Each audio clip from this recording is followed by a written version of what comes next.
Hey guys, Michael from Bedell Property Management here, and today we're going to talk about how to write terms and conditions for the proposals that you send out to your clients. I'm a landscape contractor. In the winter months I do snow and ice management and kind of serve the needs of our clientele here in the community that surrounds Milford. Having terms and conditions in your estimates or proposals is absolutely crucial because it lays the foundation and the groundwork for exactly how that business relationship is going to go from the day it starts all the way through the day it may unfortunately end.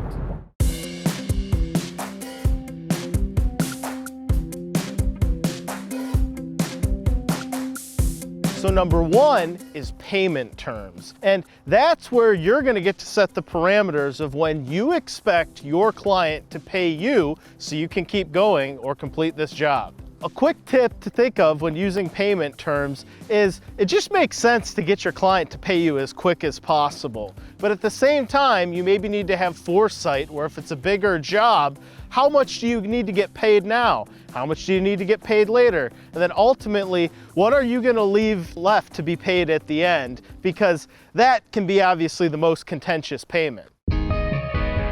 Number two is any tax terms that you want to include on this. And some municipalities or states or federal governments, depending on where your business is located, you have to have certain taxes that are charged on services. And so you're going to want to lay out who is going to be on the hook to pay for those, how those are due and when those are due. And if they're not, and it's not applicable, then it may even just make sense to say something about that in the contract as well.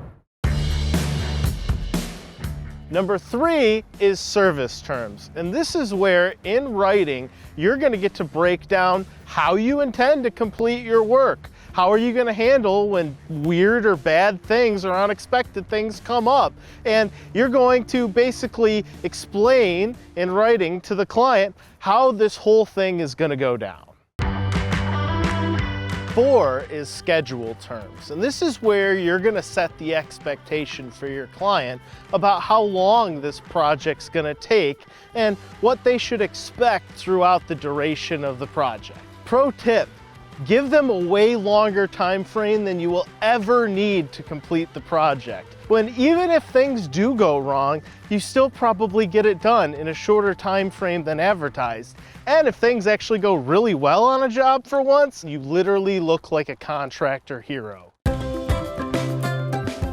Number five is changes terms. And this is how the client ought to expect when things have to change. There's gonna be concealed contingencies that come across on a job.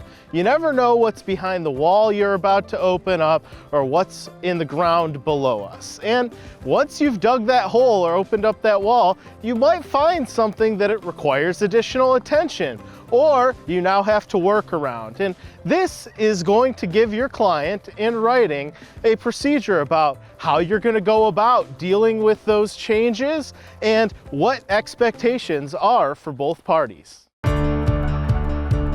So number six is your general disclaimer. And this is going to be any additional language that you've left out so far in your agreement, but you really need to put in there. Most recently, this might have something to do with the change in gas prices, or maybe how you want to warranty plant material.